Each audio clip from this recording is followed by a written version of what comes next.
बात आज की चैनल के कार्यक्रम दो टूक में मैं सुरेंद्र चतुर्वेदी आपका स्वागत करता हूं।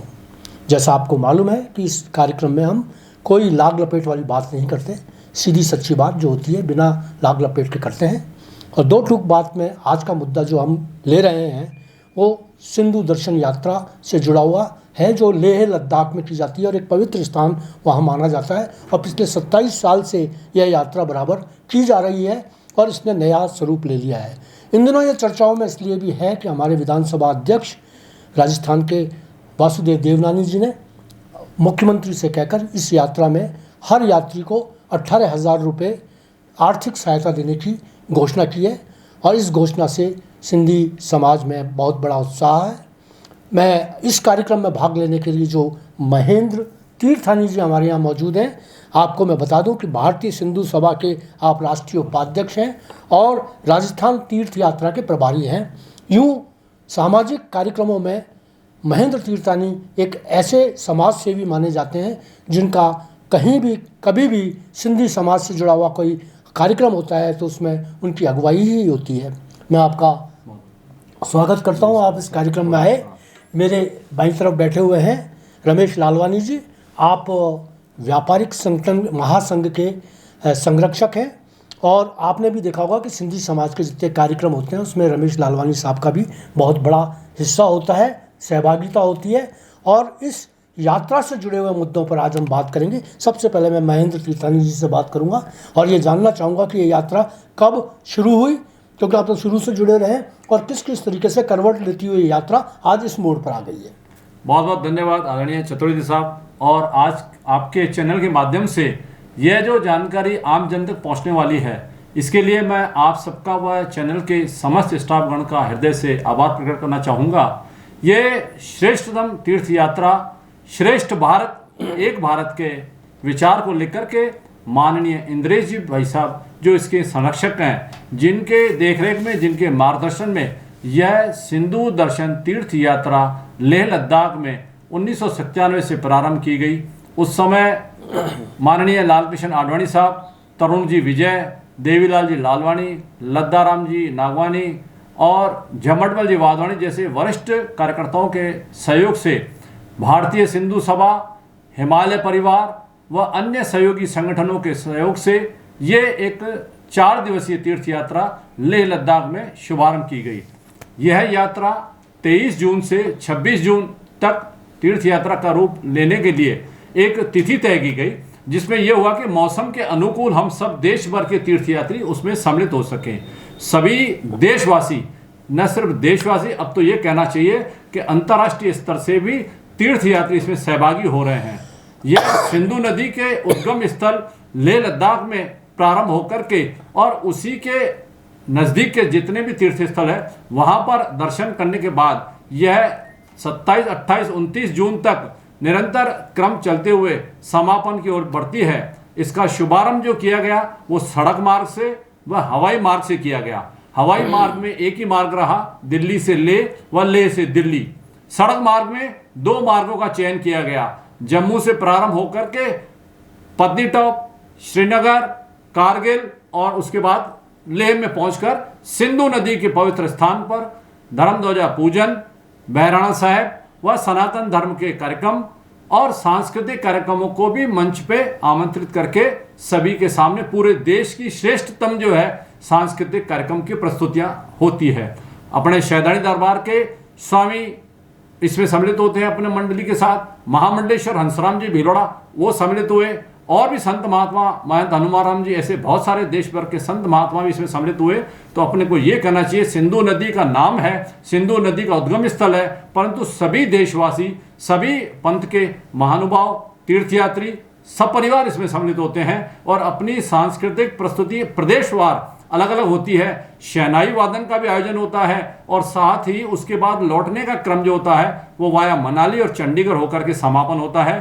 तो यूँ कहना चाहिए कि सड़क मार्ग वाले को 4 दिन पहुंचने में, 4 दिन का आयोजन व लौटने में 3-4 दिन वहाँ पहुँचकर समापन की ओर बढ़ती है। वर्ष भर में प्रमुख रूप से एक तीर्थ यात्रा सिंधु दर्शन तीर्थ यात्रा समिति के माध्यम से शुभारंभ की गई, जो बढ़ते बढ़ते क्रम से आगे बढ़ती गई।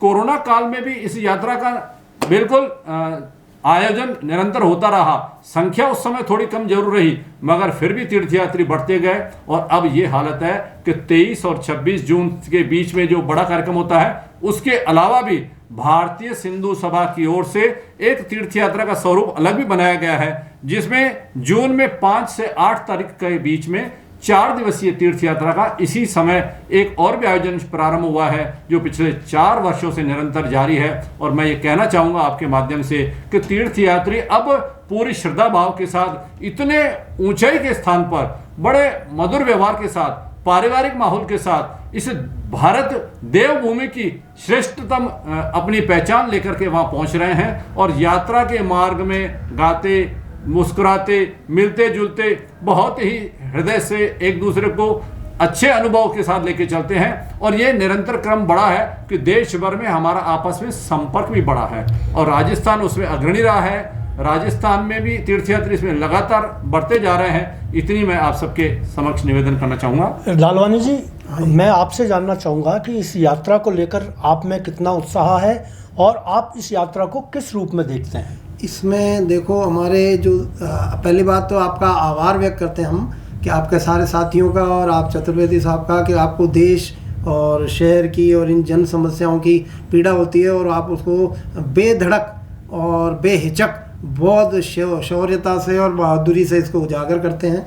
यह जो मुद्दा है, यह भी एक भावनाओं से जुड़ा हुआ था। बिल्कुल, जो धार्मिक लोग होते हैं, ये भावना होती है। हमारे आज भी वरिष्ठ नागरिक हैं जो विभाजन के बाद सिंध से आए थे, वो आज भी अपनी धरती माता को मानते हैं, उसका पूजन करते हैं, उसको समृद्धि करते हैं। यहाँ आधुनिक सुविधाएं कितनी भी मिल चुकी है, परंतु वो सिंध को आज भी याद करते हैं। और आज भी ऐसे बहुत सारे बुजुर्ग हैं जो 80-90 साल के हो चुके हैं, उनको इस मातृभूमि की और सिंध की बहुत याद आती है। तो यह जो क्रम चल रहा है सिंधु दर्शन का, इसमें बहुत सारे लोगों की रुचि होती है। सरकार जो हज वगैरह पे सब्सिडी देती है जी, तो ये डेमोक्रेसी है, भारत लोकतांत्रिक देश है, उसमें सबको समान अधिकार है। तो यह हमारे देश के, हमारी मांग है माननीय प्रधानमंत्री जी नरेंद्र मोदी जी से कि जिस प्रकार अलग अलग प्रदेशों में ये सब्सिडी दी जा रही है, छत्तीसगढ़ में दी जा रही है, महाराष्ट्र में दी जा रही है, गुजरात में दी जा रही है,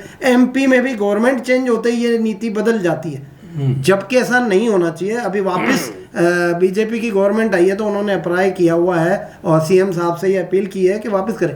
हमारा कहना है कि यही बात देवनानी साहब ने या राजस्थान में कराई, उनकी अप्रोच पीएम साहब तक भी है, तो उनसे हमारी अनुरोध है। ये 15,000 करवाया है तो यह तो सराहनीय है, उनको हम बधाई देते हैं, धन्यवाद देते हैं, आभार व्यक्त करते हैं। परंतु हमारी अपील है कि आपके माध्यम से हम पीएम तक भी ये बात पहुंचाना चाहते हैं कि समस्त देशवासियों के लिए आजकल अंतर्राष्ट्रीय स्तर के सिंधी समाज जो है एक पुरुषार्थी है, परमार्थी काम करने लग गया है। तो देश विदेश के लोग भी इनमें जाना चाहते हैं, तो उन सबको अगर ये एक सुविधा मिल जाए तो एक नीति बन जाए सबको, तो देशवासियों को तो ये सुविधा मिले। क्योंकि जो बुजुर्ग लोग हैं उनकी बड़ी उत्सुकता है, और न केवल सिंधी समाज बल्कि विभाजन के पहले के और लोग भी वहाँ थे जो विभाजन से आए, और उनको देखने की, लेह लद्दाख की यात्रा में सम्मिलित होने की बड़ी भावनाएं हैं। वो हम लोगों से पूछते हैं प्रोग्राम के बारे में। वर्तमान में भी लखनऊ के चांडूराम साहब के नेतृत्व में ये जत्था जाता है बराबर, और वहाँ पे उन यात्रियों के लिए जो है भोजन पानी की, इतनी प्रसाद की बड़ी मतलब श्रद्धा के हिसाब से, भावनाओं के हिसाब से यात्रा करते हैं, लोग बड़े खुश होते हैं। तो हमारी ये अपील है कि इसको और सरल किया जाए, और इसके लिए जो ये गवर्नमेंट ने रूल्स निकाले हैं उनको भी सरल किया जाए। बिल्कुल ठीक है। तो लालवानी जी और तीर्थानी जी ने दोनों ने इस उत्सव का बखान किया और पूरी जानकारी दी। मैं विधानसभा अध्यक्ष वासुदेव देवनानी का आभार व्यक्त करना चाहता हूं कि उन्होंने इस बहाने से मुख्यमंत्री से अपने अधिकारों का उपयोग करते हुए और आर्थिक सहायता की जो घोषणा की है वो बहुत ज़्यादा सराहनीय है। लेकिन जो बात लालवानी जी ने कहा है, तो मैं उनसे ये आग्रह करूँगा, अब मेरा कार्यक्रम को वो सुनते ही हैं, देखते ही हैं, कि वो उनके इस कार्यक्रम मतलब राजस्थान से जो आर्थिक मदद दी जा रही है उसी तरीके से हिंदुस्तान में सब लोगों को मदद दी जाना, अन्य राज्यों में भी मदद दिए जाने के लिए प्रधानमंत्री से बात करें। अब मैं आपसे पूछना चाहूँगा कि इस पूरी आर्थिक मदद की जो बात है उसमें कहाँ कहाँ कुछ डिफेक्ट आ रहा है, क्योंकि पहले भी ऐसी घोषणा हो चुकी है और उस घोषणा को आपने मुझे बताया भी, तो वो घोषणा क्या थी और अब इसमें क्या संशोधन की ज़रूरत है? बहुत बहुत धन्यवाद चतुर्वेदी साहब। राजस्थान सरकार ने सिंधु दर्शन तीर्थ यात्रा में तीर्थ यात्रियों के लिए एक सहयोग राशि के लिए जो आदेश जारी किया था उसको 2015 में जारी किया गया था, परंतु उसमें 2 शर्तें जो जोड़ी गई, जिसमें एक ये था कि आयकर दाता न हो और दूसरा ये था कि केंद्र सरकार व राज्य सरकार के उपक्रम व कर्मचारी जो हैं वो सेवानिवृत्त कर्मचारी अधिकारी नहीं हो। तो हमने सरकार से मांग करी कि इस तीर्थ यात्रा को, चूंकि बहुत ही ऊंचाई पर यह तीर्थ यात्रा है, ऐसी दुर्लभ तीर्थ यात्रा के लिए यह जो शर्तें इसमें जोड़ी गई हैं, इन शर्तों को इसमें से हटाया जाए। बारंबार हमारा सरकार से प्रार्थना है और पिछली बार अभी हमने 2 मई को भी भारतीय सिंधु सभा की ओर से राजस्थान के मुख्यमंत्री जी को यही ज्ञापन प्रेषित करते हुए निवेदन किया है कि इस तीर्थ यात्रा का स्वरूप उसके हटके अलग से ही यात्रा का नियम बनाया जाए और दोनों शर्तों को उसमें हटा करके। दूसरी बात यह कि अब यात्रा के स्वरूप 2 यात्राओं में हो गया, 5 से 8 जून को व 23 से 26 जून को। तो दोनों यात्राओं में जाने वाले तीर्थ यात्रियों को ही दोनों सुविधा मिलनी चाहिए। ये हमारी राज्य सरकार से पुरजोर मांग है, ताकि आदेश जो अब प्रसारित हो उसमें इस पर संशोधन हो जाए। हमने पिछली बार स्वीकृत कराए थे कि 200 तीर्थयात्री इसमें जावें और 10,000 कम से कम दिए जाएं, क्योंकि अब 2015 से रिवाइज ऑर्डर हो रहे हैं 10 साल बाद, तो निश्चित रूप से इसकी राशि हमने 20,000 की मांग करी है। सरकार ने 15,000 के लिए आश्वासन दिया है। निश्चित रूप से ये भी सराहनीय कदम है और राज्य सरकार ने इस बारे में सोचा है। तो मेरा निवेदन है कि यह राशि 20,000 यदि की जाए, और संगठन ने यह सोच समझ के ये प्रस्ताव उनको भेजा है, ये प्रस्ताव भी उनके समक्ष विचाराधीन है, तो सकारात्मक सहयोग करते हुए इसको प्रेषित करें। और दूसरी बात यह है कि भारत सरकार का सांस्कृतिक मंत्रालय इसमें वहाँ धार्मिक कार्यक्रम आयोजन करता था, पिछले कुछ वर्षों से इसमें भी अभी जोड़ना बाकी रह गया है। तो राजस्थान सरकार, अन्य प्रदेश व केंद्र सरकार के जितने भी अकादमी हैं, भारत सरकार के भाषाई मंत्रालय के जितने भी विकास परिषद हैं, वो यदि इसमें और अपनी प्रस्तुतियां देंगे तो ये श्रेष्ठ भारत की बहुत बड़ी सुंदर एक प्रस्तुति की जाएगी। तो मैं समझता हूं भारत सरकार का सांस्कृतिक मंत्रालय इसमें और ज़्यादा सहभागिता करे, इतनी मेरी आपके चैनल के माध्यम से भी मांग रहेगी। और इस तीर्थ यात्रा में सभी सनातन धर्म प्रेमी नहीं पर देश भर और विदेश भर से तीर्थयात्री जुड़ रहे हैं, उन सबका स्वागत है कि इस 4 दिवसीय यात्रा में हवाई मार्ग से व सड़क मार्ग से निश्चित रूप से जुड़े, क्योंकि 31 मार्च तक इसके आवेदन पत्र ऑनलाइन उपलब्ध हो जाते हैं। वो सभी हम जितने भी जाने वाले हैं उनका शुल्क भी ऑनलाइन बैंक से जमा होता है, टोकन जारी हो जाता है और उनके आवास की सुविधाएं पूर्व में आवंटित हो जाती है। व्यवस्थित तरीके से हिमालय परिवार, भारतीय सिंधु सभा व अन्य संगठन इसको मिलकर के आयोजन कर रहे हैं। उस व्यवस्था में हम सब भागीदारी हो, हम सबका उसमें सहभागिता रहे, इतनी इस यात्रा के माध्यम से संदेश है कि भारत सरकार अब जो है इसमें और ज़्यादा सहभागिता निभा रहा है। बहुत अच्छे तीर्थानी जी, मैं ये पूछना चाह रहा हूँ, लगभग कितने यात्री उस समय अमल पिछले साल आते थे, पिछले सालों से आते रहे, इस बार इस यात्रा में जो जिनके लिए आवेदन मांगे गए हैं तो उसमें कितने यात्री जाएंगे?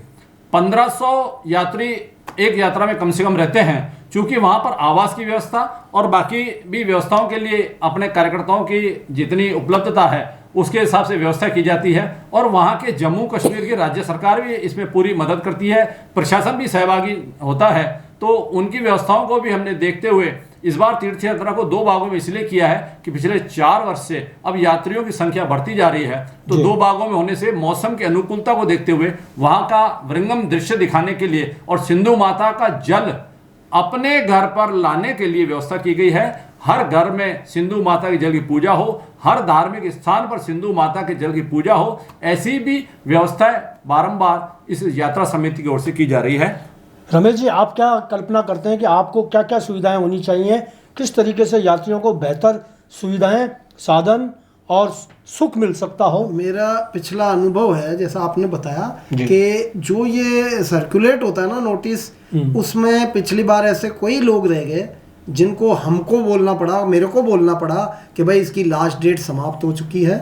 अब ये जितनी सीमा थी, क्योंकि ये भी देखो बात, जो आयोजक समितियां हैं, भारतीय सिंधु सभा है, चाहे लेह लद्दाख समिति है, जिसको ले जा रहे हैं और व्यवस्थित उनको सुविधा नहीं मिले और वहां ले जाके व्यवस्था बिगड़ जाए तो वह भी उचित नहीं है। इसीलिए जिनको ले जाओ सीमा के अनुसार, जैसे अभी बताया तीर्थानी साहब ने कि 2 भागों में कर दिया गया, तो ये अच्छे प्रयास है।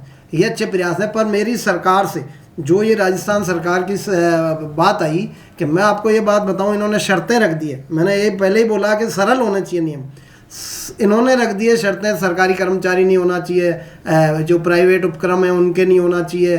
तो ऐसे अगर करोगे इसका एक तो ये 15,000 बहुत कम है। मैंने कल ही प्रधानमंत्री महोदय को लिख दिया कि 25,000 कम से कम होना चाहिए, क्योंकि 35,000 रुपया तक खर्चा लगता है, लगभग 35,000 खर्चा आता है, तो आप 15,000 दे रहे हो। दूसरी बात क्या होती है कि मैं आपको कल की बात बताता हूँ, पुष्कर में परसों की, कि वहाँ तेजवान आसवानी साहब हैं, 80 साल के हैं, उनके पुत्र हैं महेंद्र जी। उन्होंने मेरे को बोला कि मैं बाबा को लेह लद्दाख ले जाना चाहता हूँ, मेरे को डेट बताओ। फिर उन्होंने बोला कि हम परिवार वाले जाना चाहते हैं। तो अब परिवार, आप देखो, नौकरी वाले को आप नहीं देना चाहते हो, उसका परिवार है, मान लो 3 या 4 जने हैं, तो वो लाखों रुपए कहाँ से लाएगा? पेंशनदारी होता, आपने उसको सर्विस क्लास भी लिख दिया, मतलब सर्विस क्लास रिटायर्ड आदमी, उसको आपने मेंशन कर दिया। तो रिटायर आदमी अपने घर का गुजारा करेगा या इसको फिर आपकी सब्सिडी, सरकार की सहायता से कोई मतलब ही नहीं रहा। क्या आपने मदद करी? मदद करना चाहते हो वास्तविक, तो वो परिवार को ले जाए, तभी उसको एंजॉय अच्छा लगेगा। देखो मैंने आपको उदाहरण नाम सहित बता दिए कि वो चाहता है हम परिवार सहित जाएंगे इसमें। बिल्कुल बिल्कुल। तो वो अच्छा लगेगा जब सरकार इसको नियमों को सरल करेगी। अच्छा तीर्थानी जी, अन्य यात्राएं जैसे होती हैं, जैसे बुजुर्गों के लिए जो यात्राएं होती हैं, उसमें क्या ये नियम लागू होते हैं क्या? ये उसमें सब में लागू है। ये अभी राजस्थान सरकार की वरिष्ठ नागरिक योजना जो चल रही है, जिसमें धार्मिक यात्रा करवा रहे हैं, उसकी ही नियमा की प्रति जो है इन्होंने इसी में लागू कर दी है। हमारा ये कहना है कि वो स्थान दुर्गम स्थान है, बहुत ही दूर है, उसकी यात्रा करने के लिए सभी वहां पहुंच नहीं पाते हैं, इसलिए इन शर्तों को हटाया जाए। मध्य प्रदेश सरकार ने, गुजरात सरकार ने इस यात्रा को अलग से रखा है, इसलिए हमारी भी यही मांग है कि राजस्थान सरकार भी इसको, इन दोनों बिंदुओं को विलोपित कर दे। हमारा कहना यह है कि जो साधारण जो देवस्थान विभाग यात्रा कराता है, सरकार अपनी राजस्थान सरकार, देवस्थान विभाग के अभी भी 250 करीब लोग गए थे, वो वरिष्ठ नागरिक हैं, उनको भारत में ही ट्रेन के द्वारा मतलब यात्रा करवाई जाती है, वो सरकार की। यह देश से बाहर मानो क्या है कि जैसे विदेश की यात्रा हो रही है, विभाजन से पूर्व जो है उसको सिंध पाकिस्तान माना जाता है, तो इसको स्पेशल दर्जा देना चाहिए। ये हमारी मांग है कि उसको उस तरीके से ही ट्रीट किया जाना चाहिए। उसको उस नियमों में बांधकर अगर करोगे तो सारी जगह सारे नियम लागू नहीं होते। अपने यहाँ जैसे ठंड कम पड़ती है, वहाँ बर्फ गिरती रहती है, तो हर जगह के नियम अलग है, वहाँ का पहनावा अलग हो जाता है, खान पान अलग हो जाता है। तो लेह लद्दाख अगर जाते हैं तो ये इनको सिंधी लोगों की भावनाओं को कदर करते हुए, जिन्होंने अपना सब कुछ सर्वस्व त्याग दिया और उसको छोड़ के आए, तो इनको भावना होती है कि हम वापस जाके उन स्थानों को देखें, सिंधु नदी को देखें, घाटी को देखें। आज यहाँ आधुनिक सुविधाएं होने के बाद भी बुजुर्ग लोग कहते हैं कि नहीं, हमारी सिंध बहुत अच्छी थी। तो उनकी ये मेन सब चीज़ों की बात जो होती है भावनाओं की होती है। तो भावनाओं की कदर करते हुए सरकार को हमारी मांग है कि ये नियम सरल कर देने चाहिए और इजी वे में जो हो सके तो उनको। तो भावनात्मक जो यात्रा है, ये यात्राएं हैं, उसके अंदर आपने कहा कि सीनियर जैसे 80 साल से ऊपर वाले, 75 साल से ऊपर वाले या 90 साल वाले लोग बाग, तो क्या ये लेह लद्दाख पहुंचना उन लोगों के लिए स्वाभाविक है क्या, या इतना उनको दो बीमारियां भी होती हैं और उसमें हवा का प्रेशर भी बहुत कम होता है, ऐसी स्थिति में हार्ट के मरीज, ब्लड प्रेशर के मरीज, तो ये इन लोगों को ले जाना ठीक है क्या, या इनका मेडिकल यहाँ किया जाना चाहिए? इनका मेडिकल भी ये नियम बना रखा है। साथ ही वहाँ पर ऑक्सीजन के लिए लेवल चेक करते हैं अपन, और वहाँ पर उनको पानी की बोतल हरदम अपने साथ रखने के लिए भी नियम बता रखा है और सुविधा भी दी गई है, ताकि वहाँ तीर्थयात्री आनंद से अपनी तीर्थ यात्रा पूरी करके अपने सब जगह पहुंचे।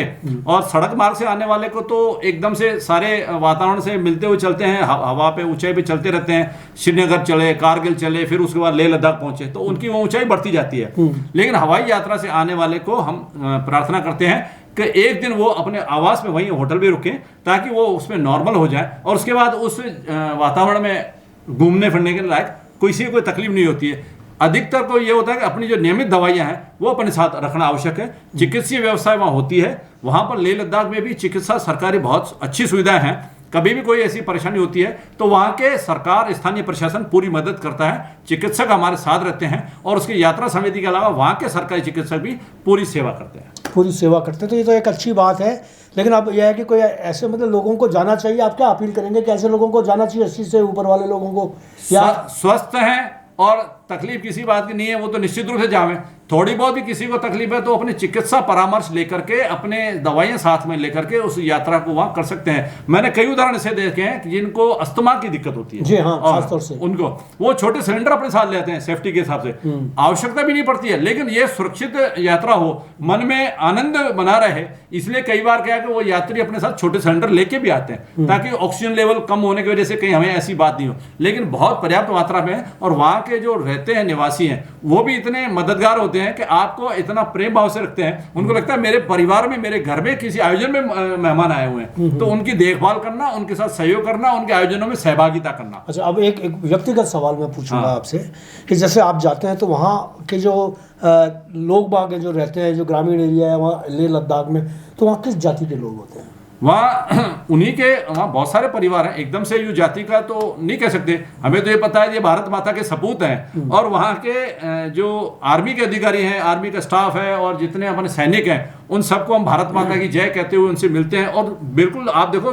विश्व की अधिकतम ऊंचाई पे जब सैनिक वहां बैठा हुआ है, मेरा तो अनुभव रहा है, मैं 2 बार 3 बार की घटना बता सकता हूँ कि वहां पर महाराज श्री भी थे, भीलवाड़ा वाले और पुष्कर वाले महामंडलेश्वर हंसराम जी, उन्होंने जाके उनके वहां कैंप में बैठ के सहभागिता से बातचीत करी तो वो इतने प्रसन्न हो गए। वो झुंझुनू के थे, कोई अपने सीकर के थे। उन्होंने कहा साहब आप हमारे आप यहाँ ऑफिस ड्यूटी पे पधारे हो, हम घर वालों को वीडियो बना के भेजेंगे। उनको इतना प्रसन्नता होती है कि हमारे देश में हम सेवा कर रहे हैं और हमें साथ संभाल करने के लिए आमजन नीचे से यहाँ तक पहुंच रहा है। हम यहाँ बैठ के कल्पना कर सकते हैं कि इतनी ऊंचाई में, इतनी ठंड में ये सैनिक कैसे रहते होंगे, लेकिन वहां रूबरू जब आप मिलते हैं तब आपको भी आनंद होता है और उनके मन में भी श्रद्धा भाव रहती है कि जनता, समाज, आमजन, आम नागरिक हमारे साथ सहयोगी खड़ा है। और उनको लगता है कि हम हमारे देश में, कई बार ये किसी को गलतफहमी हो जाती है कि ये चाइना के हैं या शक्ल इनकी ऐसी, लेकिन ऐसा कुछ भी नहीं है। बिल्कुल शुद्ध रूप से आपसे हमसे मिलते जुलते सारे वो परिवार हैं और उनका इतना सरल स्वभाव है। आप उनके घरों के इधर से निकलोगे तो वो आपको बिठा के जलपान भी कराते हैं, मतलब उनको लगता है मेरे मेहमान आए।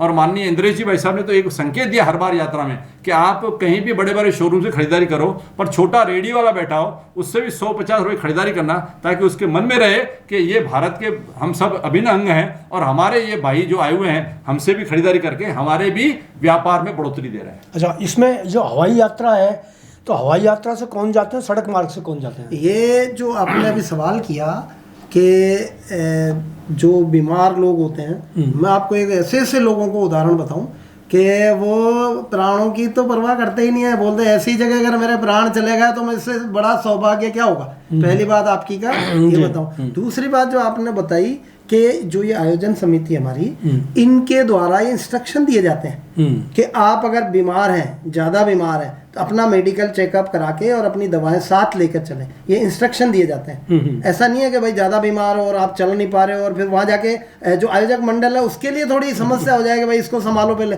तो ऐसा इंस्ट्रक्शन पहले से ही दिए जाते हैं। और जो आपने हवाई मार्ग ये बताई, कुछ लोग क्या होता है, किसी को इंटरेस्ट होता है कि भाई मैं हवाई यात्रा से जाऊं, या कोई जैसे सक्षम है, आर्थिक रूप से सक्षम है तो, और या कोई समय बचाने के लिए भी करते हैं कि भाई मैं जल्दी जाऊं, मेरा टाइम बचेगा। 4-4 दिन आपको देखो बताया कि वो लंबा रास्ता है।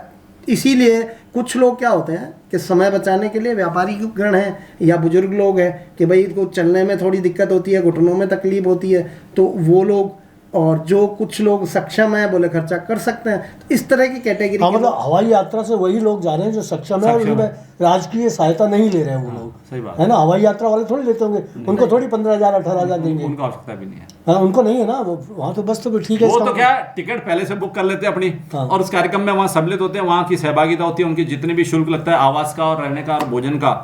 और सबसे बड़ी बात क्या होगी, मैं आपको एक बढ़िया प्रसंग बताता हूँ कि अब तो ये हो गया कि परिवारों में बच्चों के मुंडन और जनेऊ संस्कार भी सिंधु नदी लेह लद्दाख में करने लग गए। वाह। और कुछ तीर्थयात्री अपने बुजुर्गों के वो स्वर्गवास होने पर अस्थियां जो कलश में पुष्प लेके आते हैं वो भी वहां सिंधु माता के चरणों में समर्पित करते हैं। अब ऐसा भाव हो गया है कि सिंधु नदी तीर्थ स्थान पर पहुंचकर हम हमारे जड़ों से जुड़ने का जो प्रयास हुआ है, सभी उसमें तीर्थयात्री सभी प्रकार के आते हैं। आप केरल से लेकर बंगाल से लेके, कर्नाटक से लेकर, महाराष्ट्र से लेकर, राजस्थान से लेकर, यूपी से लेकर, उत्तर प्रदेश से, महाराष्ट्र, मध्य प्रदेश, सारे प्रदेशों के तीर्थयात्री आते हैं। और उनके भाव जो होते हैं आपस में ऐसे होते हैं कि हम इस पूरे कार्यक्रम में पूरे भारतवासी एक होकर के सारे आयोजन कर रहे हैं। तो उसमें मालूम नहीं पड़ता है कि सिंधी समाज से परिवार है या ब्राह्मण समाज से या किसी अन्य परिवार से। वहां तो ये लगता है कि हम सब भारतवासी हैं, और विदेश से भी आने वाला भी ये लगता है कि मुझे इस आयोजन में यहाँ रहना है। अब आपको ये मैं बताऊं, वहां पर सिंधु भवन बना हुआ है। उस समय सिंधु भवन बना जब आप वहां पर जमीन नहीं ले सकते थे, तो वहां पर तीर्थ यात्रा समिति की ओर से एक जमीन विद्यालय के नाम से ली गई और सिंधु भवन का वहां निर्माण हुआ। देश भर के सभी कार्यकर्ताओं ने अपनी ओर से यूं कहिए कि 1 रुपया सहयोग देकर के ये कहा कि सिंधु भवन मेरा है। तो इतनी ऊंचाई पे बना हुआ सिंधु भवन देश भर के अंदर, जिसके अंदर बच्चों को विद्यालय का काम हो रहा है। मतलब महीने 2 महीने तो तीर्थ यात्रा के आते हैं, बाकी शेष समय इसमें कंप्यूटर लगे हुए हैं, शिक्षण हो रहा है और बच्चे जुड़े हुए। सिंधु भवन कहाँ जा रहे हैं? सिंधु नदी। कहाँ जा रहे हैं? सिंधु कार्यक्रम। तो इस सिंधु नदी के उद्गम स्थल से प्रेरणा लेकर के उस सनातन संस्कृति को समझने का कार्य हो रहा है। ये सिंधु दर्शन तीर्थ यात्रा एक प्रेरणादायी काम जो है माननीय इंद्रेश जी भाई साहब के मार्गदर्शन में चल रही है।